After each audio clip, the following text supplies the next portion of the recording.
CataractCoach.com, podcast series, episode number 140 with Dr. Joaquin De Rojas, achieving great success in private equity practices. Plus, remember, the key is to keep your curiosity and challenge yourself. Welcome back to our Cataract Coach podcast. Today I have a very special guest, a surgeon who has a really interesting path in life here and has now become one of the busiest surgeons that I know, and that is Dr. Joaquin De Rojas. Joaquin, welcome to the podcast. Thanks for having me, Uday. It's always a pleasure to chat with you. You've been an amazing mentor through the years and a wonderful person. So, if only my kids believed that would be in good shape. But now I got to admit here, you're a very young doctor. I don't see much gray hair at all, just maybe a tiny bit on the side, little bit. It's coming in. But you're already a very, very high volume surgeon. Tell me your path in ophthalmology. How did you get into ophthalmology? What did you do? What were your first jobs? What are you at now? My path was a little unconventional because when I was a med student, I didn't really know much about, I guess I didn't envision myself as an ophthalmologist in the beginning, partly because I didn't really know what it would have been like. Sure.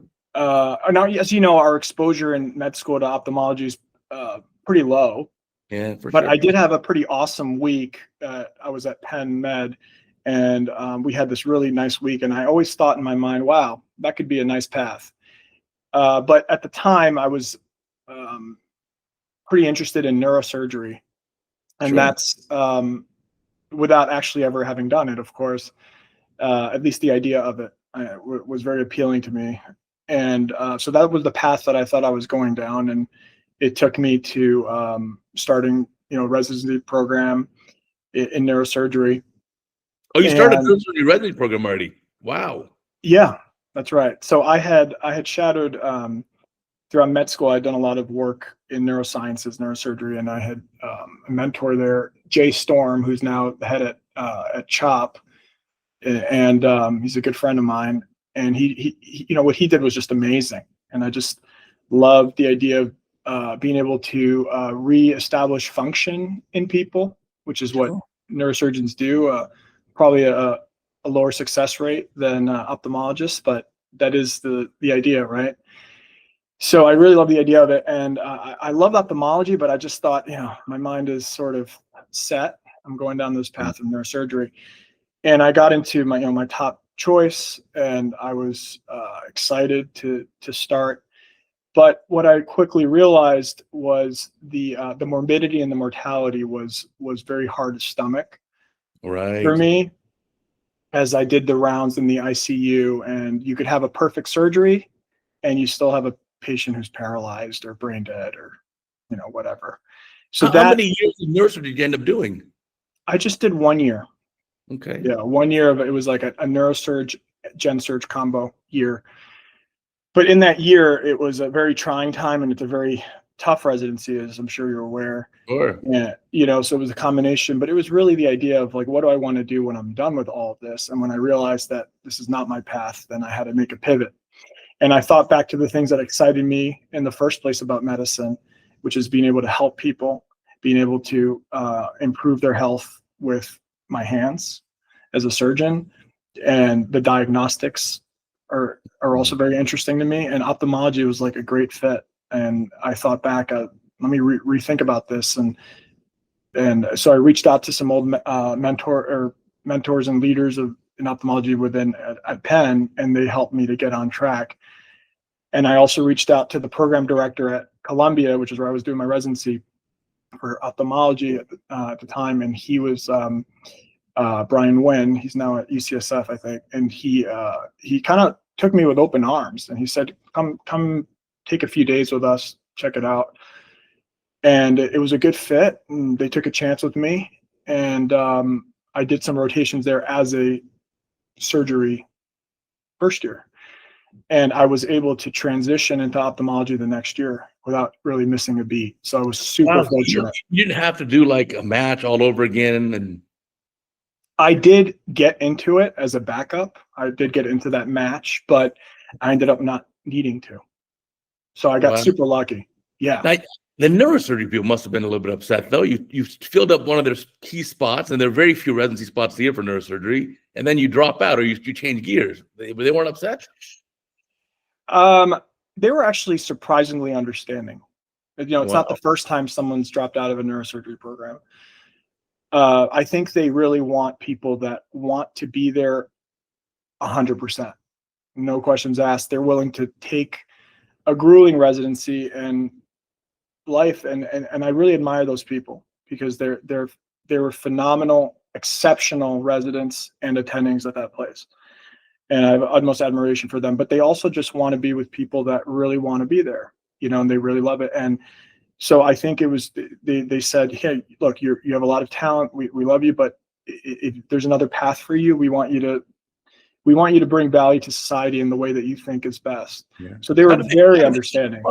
But how'd they fill your spot, your vacancy?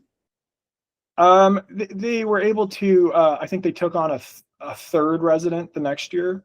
And then they have a research year in there in those 7 years. So they were able to sort of finagle it and make it not be too damaging at all. So they were able to get by. And everyone was, like I said, everyone was super understanding. I remember my chief resident at the time, this guy, Ben Kennedy, who's now a successful neurosurgeon. He was just amazing people, and with great understanding. And I think they just realized, yeah, you figured it out, and good luck to you, and we'll be fine. And they were fine. And so I was blown away by that. And I'm really glad I made that decision. It was the right decision for me. I found a calling in ophthalmology, and it also led, it's one of those things. It was one of those hardest decisions I ever made, because no one wants to feel like a quitter. And it was a very tough time. But I just thought to myself, you can only make one good decision at a time. And you can't think about every possibility. What's this going to look like 5 years from now, 10 years from now? You have an idea, but you just have to think about the decision in front of you. And my decision was, I can't do this anymore in good faith. And it was a good decision, because it led me to the career path that I wanted. And it also led me in my personal life, something I wanted, where I met my wife, my future wife, my first year as an ophthalmology resident. Wow, as my co-resident. Very cool. Yeah. So a little unconventional. After residency there at Columbia, then you went to Wilmer. Then I did ophthalmology residency at Columbia, and then I did Wilmer fellowship in cornea, cataract, refractive. And then I knew going through it, people thought, oh, he's a neurosurgeon, he's going to want to do retina or maybe some neuro-op in there or something. Right. But no, I guess I surprised everyone again, because I really liked cataract surgery and cornea and refractive. So I really fell in love with cataract surgery as a resident. I think our team, meaning me, my wife, my future wife at the time, our other two co-residents, we ended up doing the most cataract surgeries ever, as a group. And we did that by working together and using, as chief residents, using our junior residents to help us, but also train them in the process and how to recruit, how to optimize workflows. And we ended up, setting a pretty high bar there for what's possible in a New York City program, which are traditionally known to not be very high volume. What were you able to achieve for your class? So the four of you did on average, what, 300 phaco's? Yeah, about no, not even that many, but the average was like 100 something. Okay, gotcha. So going somewhere between 250 and 300, that was like great. For us, there's so many programs out there that are much superior than that. But for us, it was the best we could do. And I had a great education there. I had a great experience. And then at Wilmer, you got more into learn a little bit more about cataract surgery, definitely a lot more about refractive and cornea. And but that's just the beginning, Of course, of course. That it set the stage, and it gave us some analytical skills and some basic fund of knowledge. But from there, the amount of learning that's occurred for me personally is probably 10x. Oh, for sure. I always say it doesn't matter how many cases you're doing in your residency, to be very frank, because even if you do 500, at best, you're halfway up the learning curve. At best. I feel like I had two fellowships. I had the fellowship at Wilmer, and then I had about a 2-year fellowship in my first 2 years of practice. Tell me about that. So you finished your fellowship, and then what did you do? So then I was looking. I knew I liked I knew I was primarily interested in high volume cataract surgery. And, I think your channel was starting to get pretty popular but it wasn't, this was like 2018. Okay. So I think you were starting to come in like 2019-ish or something. So I didn't have. Yeah, the CataractCoach idea started the beginning of 2018. So. Yeah, so it was right around. So I wish I had it. But I knew that's what I wanted to do, and we were looking at different places, and it ended up being that Florida was a place where I had some family on one coast, but we found this location, this practice setting on the west coast of Florida, which is a little foreign to us, but we fell in love with it, and we thought it was a great opportunity for both professional and personal reasons. So we signed on to a private practice there, and that was known to be high volume, great surgeons. And that's where you are now. Still here. That's amazing. I'm here right now. Yeah. It's been quite a journey, and I think I've talked to you throughout some of it, but it's been overall very positive. Tell us about your practice situation now. So what's it like? What's your week like? What's your volume? This kind of thing. So typical week, let me think. So I guess we'll have about maybe 3 full clinic days on average, maybe 2.5 even. But they're very focused clinic days where we do a lot of co-management with external optometrists, both internal and external. So when I'm seeing a patient, it's either a surgical evaluation for cataract surgery or refractive or cornea, or it's just a very complex case, like a tertiary referral for some sort of cornea issue or something like that, or lens-based issue. So that's what I'm seeing. I'm not seeing any comprehensive patients or floaters or anything like that. So then, if I'm only seeing, let's say, 16 patients or 18 patients in a half day, you could bet that 75% of those lead to surgery or more, right? So it's very congested. And then I have about 2 half OR days a week. And those are very focused, I should say, and packed with cases. Tell me about that. Yeah. So like, on a typical, I've lowered it now, but I would say in a typical half day, I'm doing somewhere between 30 and 36 cases. Oh, it's great. So let's say 60 a week. So times 5 weeks. So 3,000 cases a year. Good clip. Really good clip. Yeah, it doesn't quite end up being that high, but it's definitely up there. And that's been a gradual progression. So it didn't start that way, although it did start pretty high. I think that was one of the advantages of the situation I was in. Not to say it was a perfect situation and that, nothing is, but that was one of the advantages, that it exposed me to a lot of surgery where it almost felt like too much in the beginning. And it was very challenging because you want to do well for patients, but then you have the added pressures of feeling like you need to, there are all these patients come in, you got to treat them and you got to get it done in an efficient way. Because it all feeds on itself, right? The more efficient you are, the more ASC time you get, the more clinic time you get, but you want to always maintain quality. So you're in that push and pull, and it forces you to be better, and it forces you to be better in the OR and in clinic, and it forces you to be efficient. But the beginning can be tough because it's like boot camp, and that's why I said those 2 years were like my second fellowship. Now, you're doing, let's say, 30-something cases. Are you using 1 OR, 2 ORs, 3? Yeah, so we're doing 30-something cases. We're using 2 ORs. Our team is amazing. They're just super efficient, and we can do 10 cases an hour if everything's humming, and we have another room with the laser as well. So that's one of the things that drew me to this place, was that they had created a really good system. David Shoemaker is our founder. He was known for this, and Bill Laners was another high volume surgeon here, and they had created a really powerful system where you do a lot of cases, and that's what attracted me to it. But then I had to sort of get the skills to even be able to keep up at all. I mean, so 10 in an hour is quite the clip, right? So that's 6 minutes a case, basically. Take away 30 seconds walking to and from the room. You're looking at 5 minutes a case. Right. And then you must enter the room, and then this basically just immediately in the gown and gloves, and the speculum's already in. And then you're basically a minute turnaround time is what, the turnaround is within a minute. Right. And then you're in the other room, and then, yeah.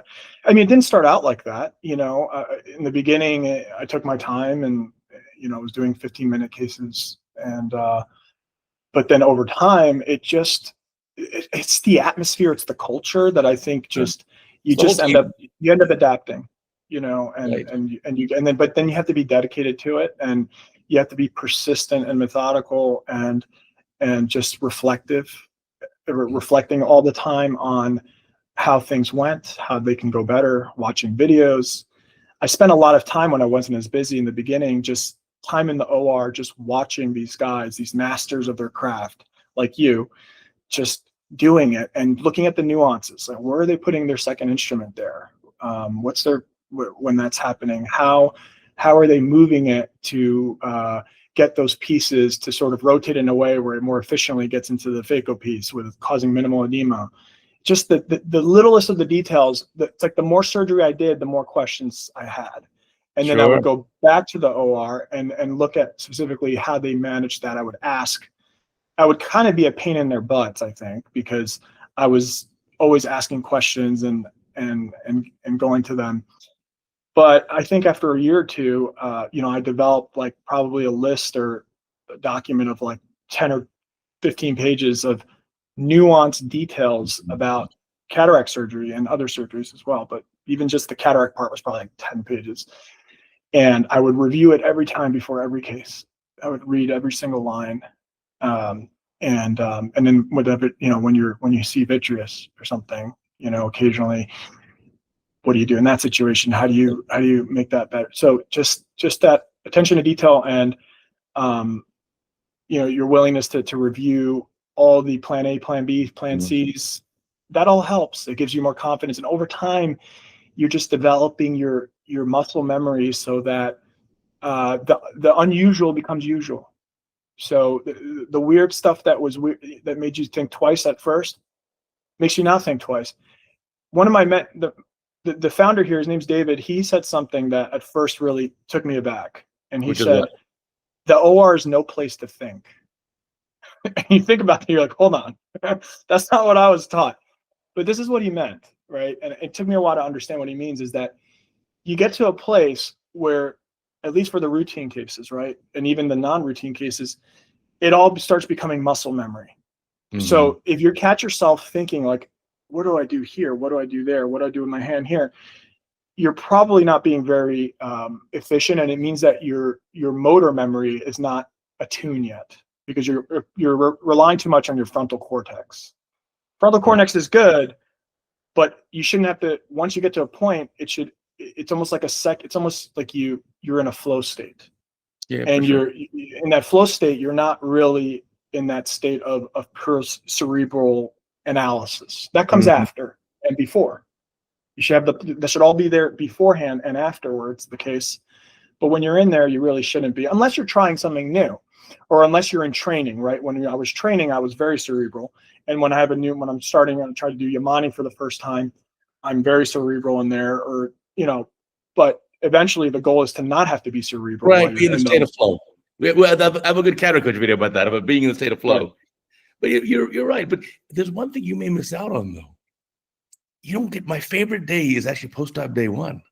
I see all my own post-op. So post-op day one, I just love the amount of like happiness that the patients have, and they're so thankful. And it's just like, wow, you missed that. You're right. In the beginning, I would see a lot of my same post-ops.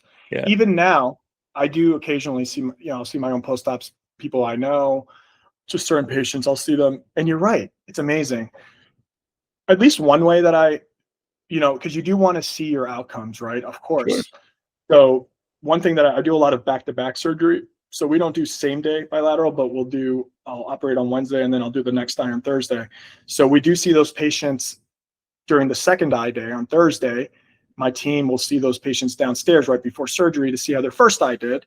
Sure. And I'll have a sticky note with their vision and their pressure and how they're looking. So I'll see that right before I go in the OR.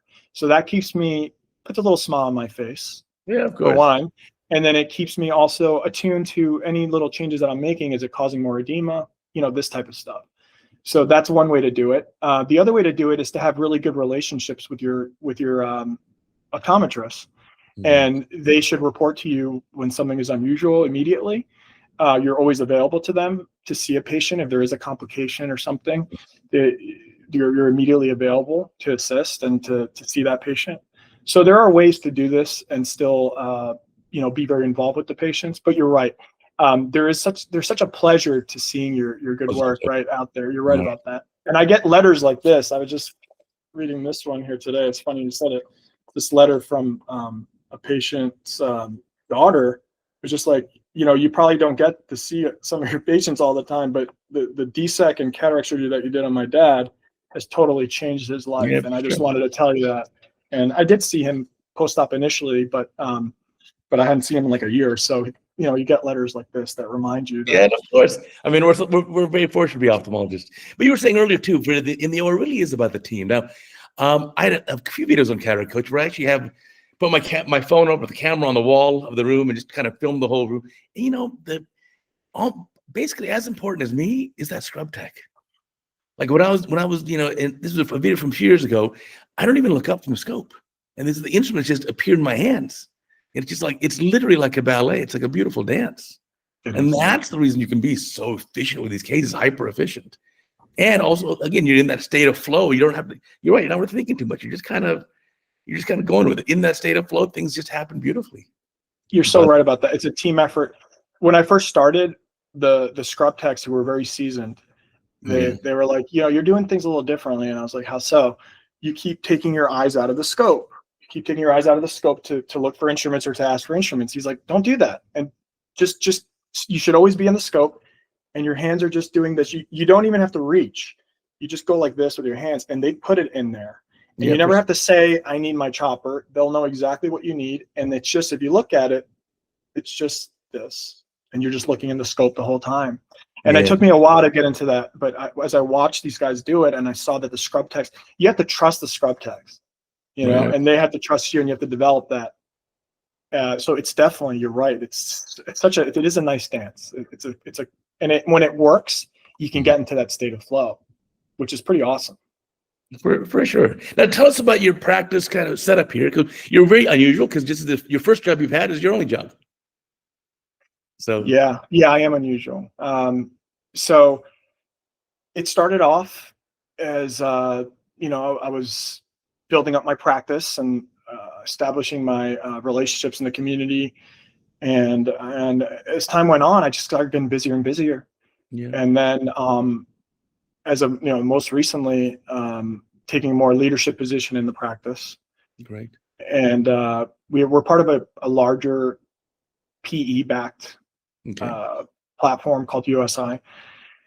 And I've taken on, as time has gone on, I've realized that the way for me to be happy in this organization is to take on more of a leadership role.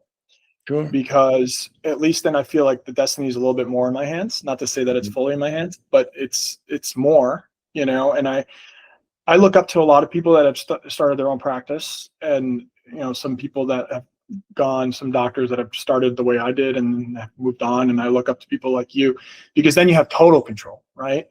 But I think that if you show yourself to be pretty valuable, and you in multiple ways as a surgeon, but otherwise, I think that it's possible to gain some more influence. And to me, that's important. I just think if I don't feel like I have influence over my patient's care, or even the way things are handled, then it's not a place that I would want to be in. So for me, it sort of has evolved with me a little bit, and that has been positive. That's why I've been here for as long as I have. And then my wife also joined the practice. She started off, she's an ophthalmologist too, Priya Matthews. I know you interviewed her. And she started about 2 years after I did here in this practice, and she's done awesome. I mean, I learned a lot from her, because the way that she's able to, I don't know, her interpersonal relation skills are fantastic. She just can, she commands so much loyalty among her staff and her referring optometrists and her friends, and it's amazing. I've learned a lot from her as well. Yeah, a lot of young ophthalmologists have sometimes don't realize that you can have many different paths in ophthalmology. We can do like you're doing now, where you're working for a larger private equity group, owned group. You can do a private practice. You can do academics. And by the way, these days academia is a lot more like private equity than anything else. It's really changed a lot. But again, you can certainly do any of these paths and be successful and be happy. And then also, you can also change gears. So I actually do less surgery now than I did 10 years ago or 15 years ago. Yeah. By choice. I don't want to do so hard anymore. I used to drive to 3 different locations in LA, do a ton of surgery, and there were weeks that I'd do in a week 60, 80, sometimes even 100 cataracts for the week. I just don't have that desire anymore. I'd rather I've now changed my practice, and that's okay too. I think super high volume is fantastic for a younger surgeon, but some priorities will end up changing though, and that's okay too. Well, I can see that for sure. And I mean, think about all you do. I mean, you provide value in so many ways with this channel and everything. And yeah, I mean, look, I think of it this way too. I don't consider myself I'm an ophthalmologist and that's my identity. I mean, it's what I do for a living. It's what I love to do, but Sure. I feel like we're all so much more than that as well. And we need to make time for our hobbies, our family, our kids, our wife, our husband, whatever. For sure. And all these other things that make us human, and I think you've done that amazingly. You're an example of that. And things change over time. Our interests change, our life situations change. But I do think for young ophthalmologists, I think there are certain advantages of being in a situation like I'm in, where you just get inundated with volume and you're forced to become good. It's like sink or swim. There's some advantage to that, because I think had I gone into private practice off the bat, I just feel like I wouldn't have gained skills as quickly as I did. Well, sure, you need to do volume basically to become better and better. That's no question about that. I think every surgeon will be better at case 10,000 compared to case 1,000. Right. So certainly you're going to progress in your learning a bit faster with that. But yeah, again, it's just a lot of young people are worried that they're different kind of, am I going to be okay? What if I'm doing, very low volume at the beginning? It all works out. I promise it does. And then I think too, is they're always bigger fish. Like I was recently giving a lecture in Argentina with one of my great friends, Neto Rossatelli from Brazil, who does, this is no joke, 500 cataracts a week. I watched some of his videos on your channel. Yeah, so he's an amazing surgeon, but he's tailored it. He's given up his private clinic. He just works for the public health system, and he just does 5 days a week in the operating room. He has no clinic days. So again, anything's possible. You can certainly keep changing your priorities with time. And then at your stage, I think it's fantastic. Once you get to 10, 20, 30,000 cases done, you think, okay, wait a minute. This is kind of a little bit of the same thing over and over again. Maybe I can taper off a little bit, change gears, do something a little bit different. And then now, I don't do any co-management here in LA. It's just, it's a very unusual environment here where it just seems like it's just a bidding war, and I don't want any part of that. So I'm not doing any co-management. But I am doing less volume now, and I really try to give every patient the same care that I'd want to receive. So I mean, you check into my clinic, you won't wait 5 minutes ever. This is what it's just crazy to think. In the surgery center, every step is exactly what I want to do it. I meet every patient before surgery and say, hey, just reviewing with you. Okay, we're doing your right eye, we're doing best distance vision with this lens, and okay, we're on the same page. And that kind of care, I think they'd like a lot. So I've changed gears a lot now in the last 10 years. Yeah, I mean, those are the priorities that are important, and they're important for me too. There are more extreme versions of what I do. There are doctors that you talk to that they don't see their patients even preoperatively. Right. They see them the day of surgery. That's too far for me. There is something, I love the fact that in my community, like I'm in this golf community where we live, and all these patients come to me because they heard me or my wife. I love that the nurses that work here come to me for their cataract surgery, and my colleagues, and all that tells me that I'm still keeping that humanistic side alive, and I always want to do that. And the moment that is not there will be a moment where I might pivot. Right.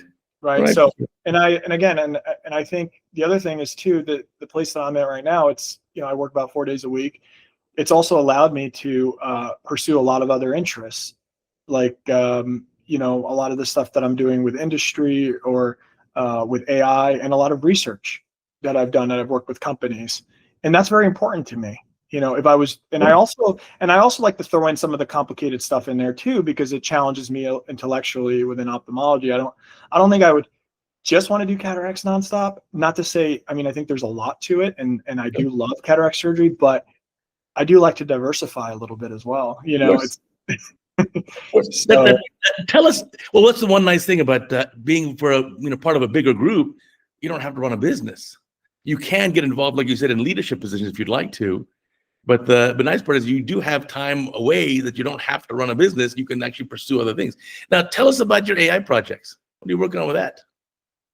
Yeah, so I just became interested. Actually, this was around the time when we were working together on something. And you have the lattice formula. You got involved with AI very early, Sure. with John Lattice and John, and back then, before ChatGPT, right? So when I started thinking about the problems that I'm facing and the things that interest me, I realized technology has always been at the forefront, but I never really knew how to program. So I started around COVID, I started thinking about, why don't I just bite the bullet? I feel like I need this for my data analysis. I feel like I need this. Machine learning's taking over. I want to learn more about this. And I want to be able to just make custom applications for things that I need for my business, because I do feel like I'm contributing to the business here, but also for my outcomes, everything. So I started learning how to code, and I took some good courses on that. And then when the large language models came out, like ChatGPT, it really changed the game, in terms of how fast I could learn how to code. Yeah. And it also just showed me what's possible, Mm-hmm. what's coming. It was ChatGPT, the first one. And then it was my Tesla when I was driving on its own. And I was like, all right, this stuff with deep learning there's something here. This is going to change the world.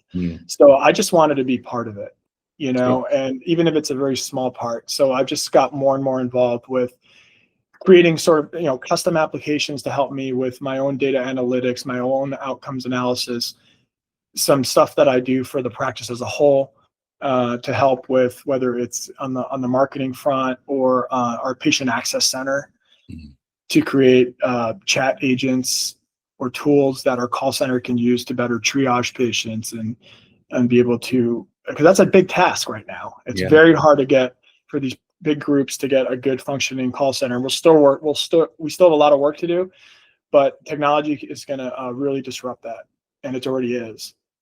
So everything from that to a calculator that I created to help the accounting folks sort of figure out how much staff do we allocate to different providers depending on their volume or their revenue and stuff like that. So there have been so many applications personally that I've had, that I've created, and then also I've just partnered with different startups to get involved as well. One of them was your startup in the beginning, but then also Raya AI, which is this company here based in Sarasota that creates agentic workflows. So using AI to basically augment or replace human workers. And they've been involved in my own practice.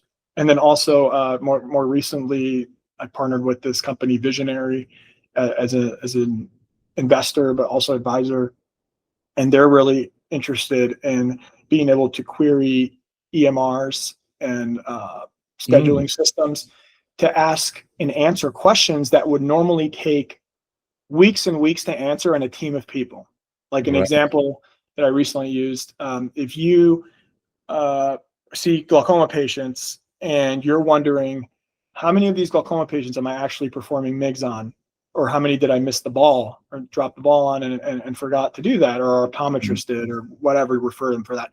So how would you figure that out? You'd have to have a team of people go through the EMR records and try to figure that out. But what if you could just integrate a ChatGPT like LLM into the EMR and you just ask it in plain English, give me a report of all the glaucoma patients that we've seen and whether they would have been eligible for a MIGS procedure based on if they had 1 or 2 drops and then they had cataract surgery on that 1 or 2 drops that they didn't get that MIGS procedure. How many was it? What years? List it, yada, yada, yada. It thinks for like a few minutes, and now you have a beautiful report of everything, right? So I believe that, I mean, that's data analytics, right? But there's so many applications like this that we're just starting to scratch the surface in ophthalmology. It's going to be pretty wild. Yeah, I think it's there are a lot of things coming, But yeah, it'd be nice to have things like when someone calls the clinic, have an automated AI basically to talk them through. Okay, what do you see? What's your symptoms? Okay, go down this tree. A few more questions. Okay, sounds like you have a PVD that's developing. Okay, sounds like your risk for RD stuff is relatively low, and then triage that patient. Be okay. We'll check you like not urgently, but maybe in a week or two, as opposed to like come in today if it's more RD like symptoms. Right. Have it all automated. Well, these things are so smart already. Just even the frontier models on their own. Like if you ask, one of these models, these things, they know it a lot of times, but sometimes they don't. So then what you do is you augment that with your own personal database, a vector store, they call it, where you feed it your own data, your own way of doing things, your own examples, and then it gets even smarter.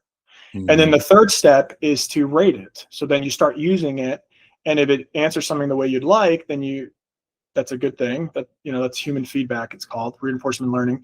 And then if it's not something good, then you correct it, or you have a team and you correct it to how you want, and then it learns more. So then now you're just refining it. And it's amazing what you can get to. I mean, if you have the ChatGPT app, for example, and you use the advanced voice feature and you tell it to role play as this call center agent, you'd be surprised at how human it sounds, how well it answers questions. And this is with no additional training. Right. So absolutely. I do think it's important currently to keep a human in the loop. When you start getting to these agentic workflows, where agentic meaning that the LLM is kind of end to end, it's not just a tool that you're using for your workflow, but it's something that can do things on its own. When you start getting into that realm, it's getting really good, but you still I believe you're still going to need a human, at least for the next 5 years, let's say, to verify, right? Trust. Yeah, for sure. It's changing a lot. I mean, when I first started using ChatGPT as an example, I did one of these funny tests where you say, okay, which states or how many states have the letter like R in their name? And it'd be wrong. It'd be like wrong answers. Like Iowa. I'm like, no, how's this? But now obviously that's gotten better and better. I used it recently asking for about a value on a used car. And it came up with an answer. I was like, that's wrong, because this is a collector car. This is not like your typical used car. And so I said, no, you're wrong. And it says, oh, then it rethinks and comes with a new answer. But it's like, yeah, every month I use it, it tends to get better and better. It's better. And now it starts using tools. So tools is important because now it can access the web, or it can access your own database. So by pulling new information, then it pulls that in and then it reasons with that. Because if you use a raw LLM, what you're doing is you're just using everything is out there. Pre-learned patterns, but there's a cutoff date, right? They're pre-learned patterns of thinking, pattern recognition based on the internet's information. But once you start adding tools where you can give it live data, then you see the performance really go up. Yeah, and that's what's happening. Yeah, I'm trying to actually make one for CataractCoach where it's like use the data from CataractCoach as the basis. And then I want you to be able to say, okay, I'm having trouble learning horizontal chop, and I wanted to spit out, okay, watch these 6 videos. And here's some. This is kind of what I'm looking for right now. It's obviously a lot more complicated, I think. Unfortunately, I can connect you to someone that can help you with that. Yeah. Well, the other thing too is I need to get all the basically I probably have to transcribe or get automated transcription for all my videos to have that as a data set too. Oh yeah, you can do that pretty easily too. Yeah. So it's cool stuff. And when I was with you guys, and we were talking about the lattice formula, about a formula that can make anyone better, right? That's kind of the thing that you talk about, because when you take AI is this term we use now, but it's really based on what we used to call machine learning, which is this idea that you have this black box, you give the computer examples and you give it an outcome, and it just learns from that how to optimize. It goes backwards, fixes the weights, and now it gets better and better. That's the idea. And you showed this with your IOL formula that's AI based, that you can start with any formula and you make it better. Yeah. So I kind of took that idea myself and I used it for arcuate incisions. We do a lot of LRIs and arcuate incisions. We use the one of the lasers here, and I knew that there were some good calculators out there, but we wanted to really tailor it to our outcomes, and we did that by feeding in examples. So I created this arcuate calculator that's really worked well, and it uses a lot of new data points. DeRojas.info, little plug. There you go. And it works well. And again, it wasn't that hard to do, but it's the tools are out there.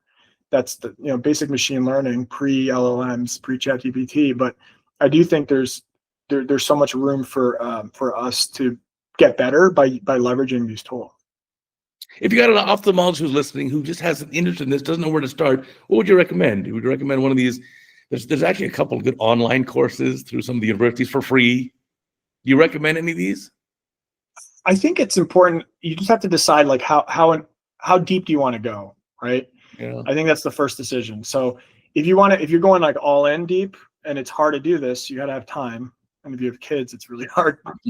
But if that's your goal, then I think it's still worthwhile to do like a course like the one I took, the Harvard CS50, which is it'll give you fundamentals to understand how do programs work, basic just how to think, like how does a computer work, and how does software work. And I think that's important to get a foundation. But then the nice thing is that we're living in a world now where you can use these LLMs to learn anything. Right. So it's so much easier now. I mean, it's still good to read books for foundations, and I think you can do courses, read books. But now you can just start, like once you have a basic foundation, you can just start. So you can just ask the LLM, okay, I want to learn, help me create a simple program that does this, and guide me step by step, every step along the way, explain to me the reasoning for that line of code, and let's go. And then it'll just like start and be like, try this, and be like, oh, but how do I download that? I don't know what program do I need to even do that? And then it'll give you that. So you can just, this Q&A type style of customized learning, in my opinion, is one of the best ways to learn programming. So I would say, start with some accredited sort of good course to get your feet wet, and then leverage the internet and leverage LLMs and just get started on a project. Right. That's the best way, because then you learn by doing. No, I think absolutely. You got to get your hands wet. You got to make some mistakes. Just like surgery. Well, soon we'll have that as well. I mean, obviously, you heard the news. We had a world's first robotic cataract surgery done about a couple weeks ago. That was pretty amazing. Yeah, it's going to be an exciting time. And obviously the potential there is to have a lot more AI influence within it. And the thing is, it could be, let's say, protected. You can analyze the data coming in, which is 4K cameras in 3D plus OCT imaging. You can say, okay, keep the capsule away from me. Don't let me damage the capsule. Little things like this that may be a huge, improvement in the way we operate. I agree. I think it was really awesome that you did that, and congratulations. Oh, thank you. What's interesting is that whenever there's new technology like this, there are always going to be people that poo-poo it. Of course, believe me, I've read the comments online. And there was some chatter, and it's just, I think when things are new, people get nervous. Mm-hmm. I think it's just like, is this going to take over what I do? How could it be better than this, or is this worth it financially? Yada yada. You get all these arguments, right? But that's the thing. I think you just have to push the frontier. Whatever way it is. It's a commendable job just to see how far you can get, because you never know what's going to happen. It's not to say that's going to be like the final version, right? The one you did is amazing, and you showed that. I mean, the robotics is a whole other field other than AI that I think is amazing, because it's getting really good. The fine-tuned control with like Optimus from Tesla, or these other robots that are coming out. You're going to see now real-world AI. So you're going to see AI that doesn't just work in the world of bits, but works in the world of things. Yeah. And that's going to be a huge productivity boost for the economy, in my opinion. It might even be what finally helps lower the cost of medicine. There's another startup I saw that they basically use robots to do a lot of tests, on material science. So the robots, the AI sort of helps the humans and the scientists devise the tests. And then you have like a lab where they're doing it with robotics. So you're seeing this, you can just get so much more throughput than you could with human workers. So I think that it's very cool. And I think the world of robotics, we're about to see a big change. And I mean, I think, so what do you think? Do you think that, when do you think the robots will be doing the cataract surgery? Well, it's hard to say. I think everything's going to be supervised, right? So same way, if you look back, I don't want to do radial keratotomy for keratofractive surgery. I want to do, let's say, LASIK or PRK or lenticle extraction. But look at an extreme example of, let's say, trans PRK. So it goes right to the epithelium. What do you actually do? You step on a pedal. Right? So now it's not necessarily your hands doing as much as your cognitive or your decision making or determination is a good candidate, et cetera, because the laser's already tracking the eye at 500 hertz. It's throwing down the ablation. Even for LASIK, okay, the femto makes the flap. You lift the flap, you do the ablation, you put the flap down. I mean, the laser cut it. The robot can do that for sure. Yeah, I think right now we have robots kind of emulating the way we operate. Because now think about it, we sit temporally because, well, I need to access the eye, and temporal limbs is pretty easy to get to. But maybe we could have a robotic system that doesn't have to emulate us. It can do an entirely different way of doing the cataract surgery, which who knows what it is, right? So maybe you can make a decision like you couldn't do now. I can't do a nasal incision. It's just too kind of hard to get in there. But maybe that's the point that you do it. Maybe do I need to do this big rhexis? Maybe there's another way we can make a smaller opening and then just go put a little propeller blade and spin it in the nucleus and emulsify the nucleus and suck it out. Who knows? I don't know. Maybe you could have 4 instruments in the eye instead of 2 because you have 4 robotic hands. We're limited by 2 hands. Right. Or let's say, yeah, for sure. Or even doing, let's say you do vitrectomy in the future with a robot, pars plana vitrectomy. You can control, let's say, 2 ports like you're doing now, but your third port with the light pipe, well, the light pipe, you can just track your instrument. You say, well, always have the light shining appropriately, a millimeter in front of my vitrector. And it just, wherever you do, when that tracks, it moves. So a lot of new stuff will come. I think we have to start thinking, instead of emulating us, the robots, is there a different way we could do it with a robot?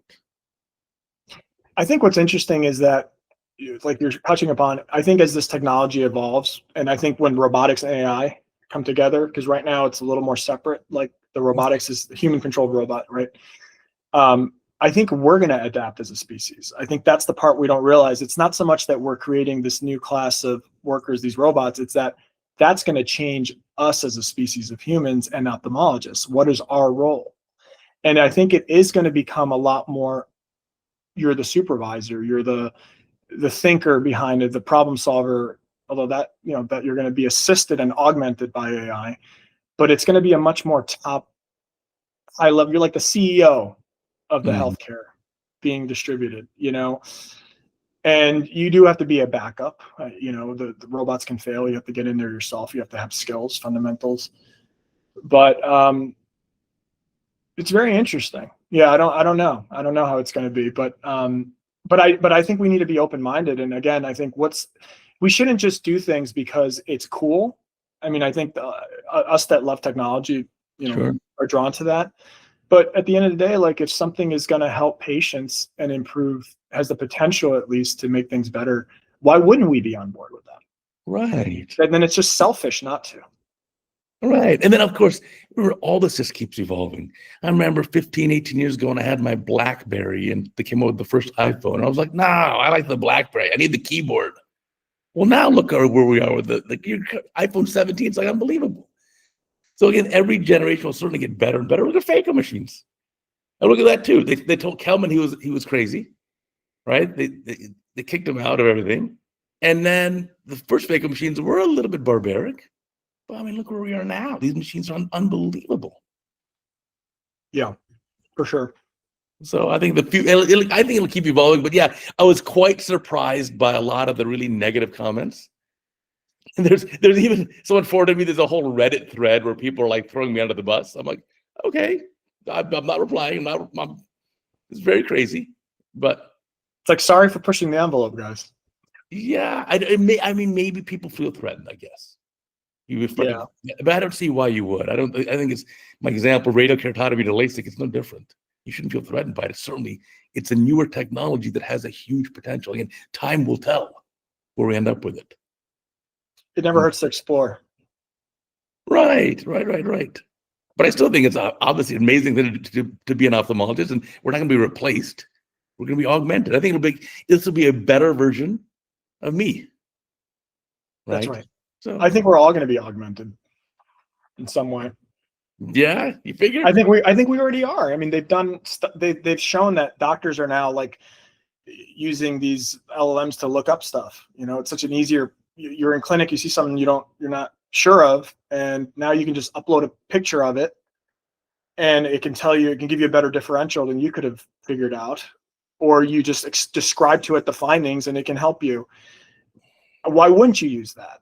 You know, it's not to say that you're gonna believe it at face value, but it can definitely. I mean, how good are we at figuring out a differential diagnosis of 10 different diagnoses that we rarely see? We're all human, we forget, right. But the computer doesn't. You know, the LLM.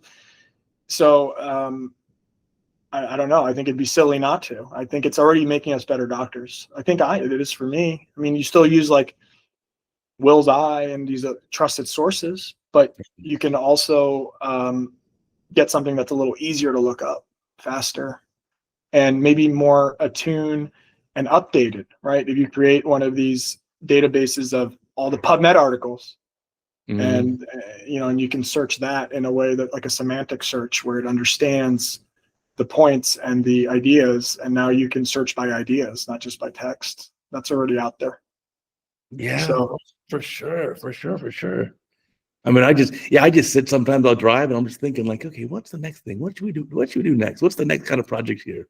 And I think it'll keep evolving, and we'll keep getting, I think, deeper and deeper. But it'll be to the point, like you're saying now, I can just have it built in my slit lamp. Take a picture of this. Okay, what is this white dot syndrome? And then it'll throw up a differential for you. And you just have it built right in. I already did this the other day. I had my nanny was having an issue with the vacuum cleaner. We didn't have the instruction manual. It was like one of the rings got misplaced or lodged in there, and I had no idea how to fix it. So I used the app on my phone, and I did the video mode, and I just had her hold it in real time. The video was watching what I was doing. It's like, okay, just pull that thing out. This is the ES 5000 vacuum. Pull that out. Turn it this way. I was doing it in real time, and I fixed it. That's wild. The video and picture capabilities are getting wild. Wow. Yeah. Wow. Yeah. So that's why I like to be on the forefront. So I spend a lot of my time, I'm always reading this stuff, right?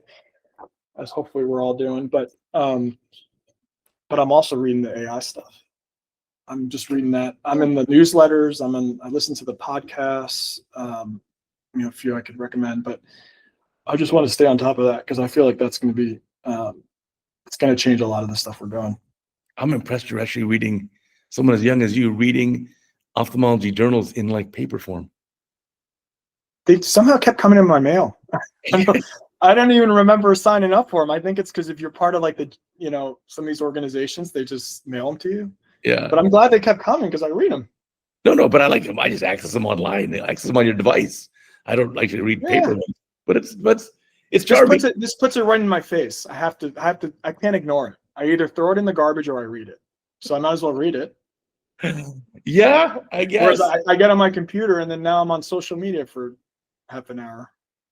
Well, that's the danger there too, right? We're going to find out in 10 years that social media is as bad for you as smoking was. We found that out decades ago. I bet you'd do the same thing. Probably. So, yeah. It has to be taken in moderation. But I think it's a neat way of just getting information across very fast, and also maybe even changing the way that peer-reviewed is done, right? Peer-reviewed means you submit an article, they send it to 3 reviewers who you don't know, and those 3 reviewers then decide whether or not it's going to be published. What if they're having a bad day? Right. Or what if they got a personal vendetta? They got an issue against you. Right. Maybe it steps on their toes. Maybe you come up with something so interesting, let's say with lens calcs, and some of the grandfathers of the lens calc stuff say, no, we should not publish that. That's right. But it's pretty archaic. It's pretty archaic the way we do it. It's true. You just get, and I'm an editor for some of these things. They asked me to to edit it. And, and I was, sometimes I try not to accept the ones that I don't have expertise over, because I don't, what do I know, right? Mm-hmm. But the ones that I have some expertise, I might help to edit. But you're right, it is very arbitrary. I mean, they should have a statistician in there reviewing it. Sometimes the stats are complicated, and a lot of us ophthalmologists don't know the nuances to that.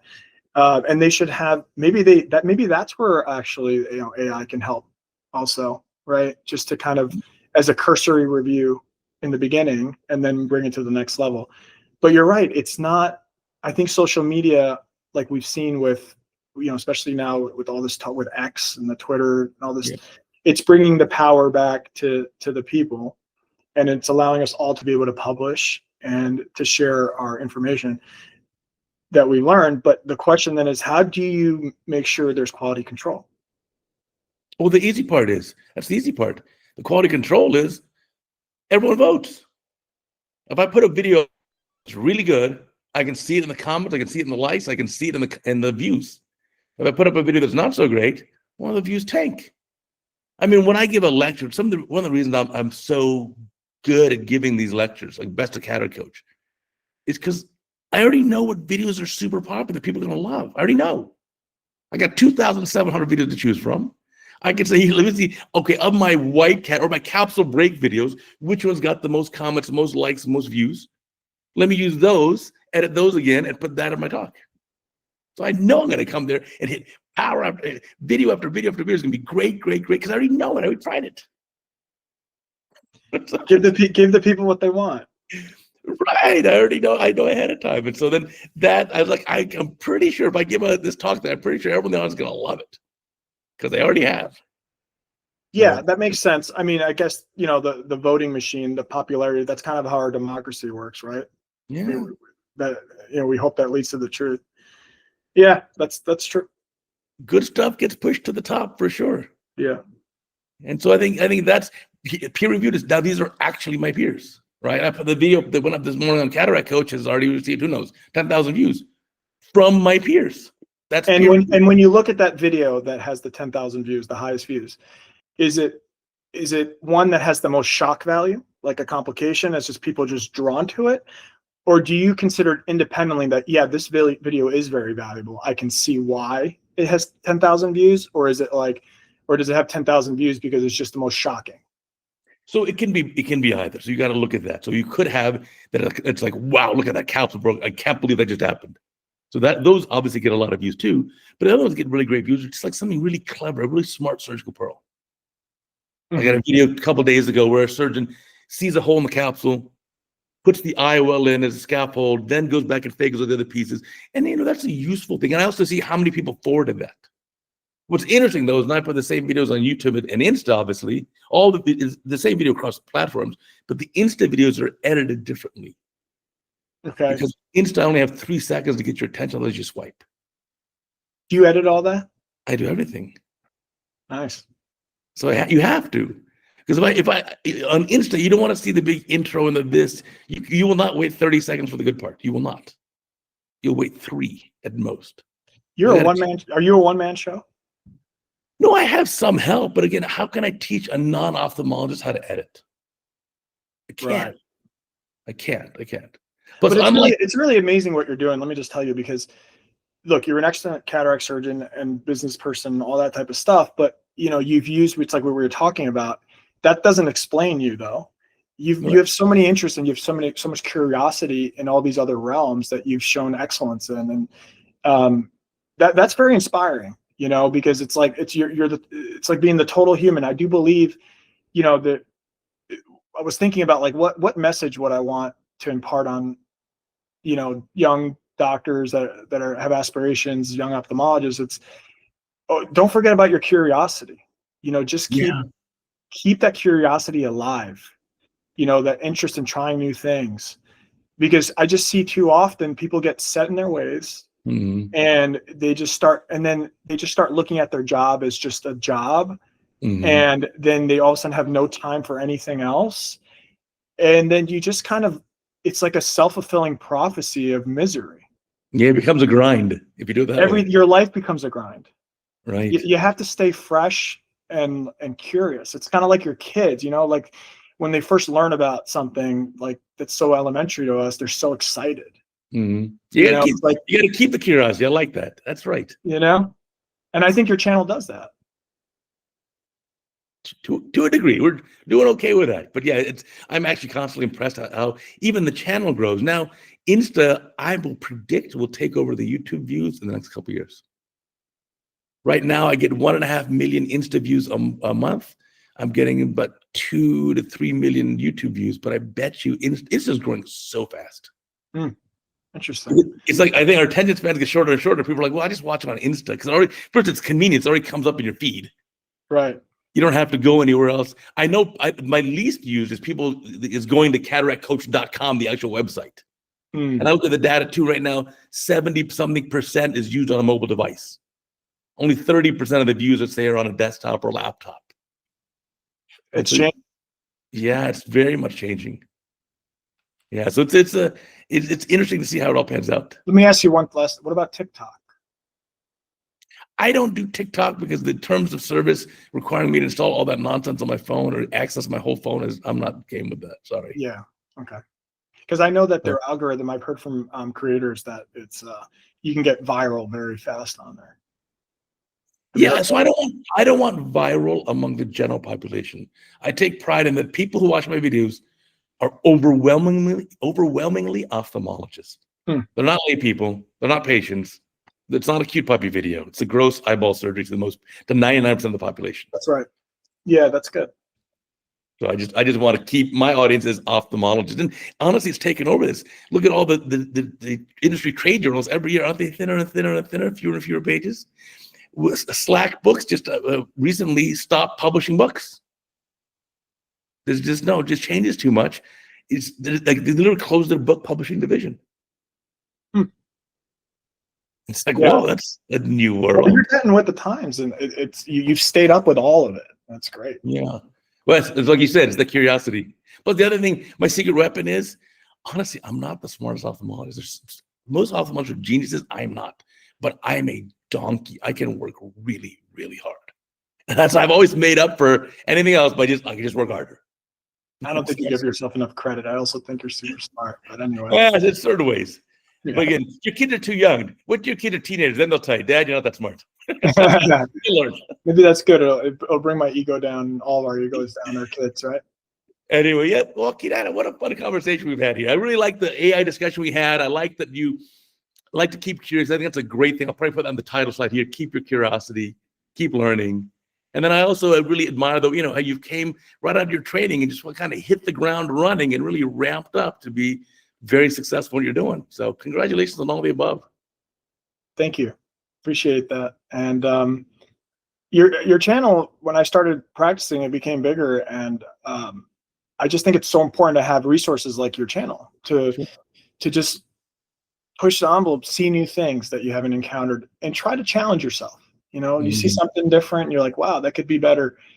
Try it out yourself and keep yourself challenged. I think that's what's better for your patients, and that's what's better for the field as a whole, right? Yeah. We don't need more ophthalmologists that are just set in their ways and they never progress past what they learned in residency and fellowship. Right, for sure. For sure. It's going to keep changing. The robots are coming, people. As well as the AI. Remind our listeners and viewers, remember, we got a new Cataract Coach video every single day, a new Cataract Coach podcast every week on Apple, Amazon, Spotify, Google, anywhere you get a podcast, you get the Cataract Coach podcast. Plus, we also have our sister channel, retinarounds.com, with retina videos and a Retina Rounds podcast. So until next time, I'll check you later.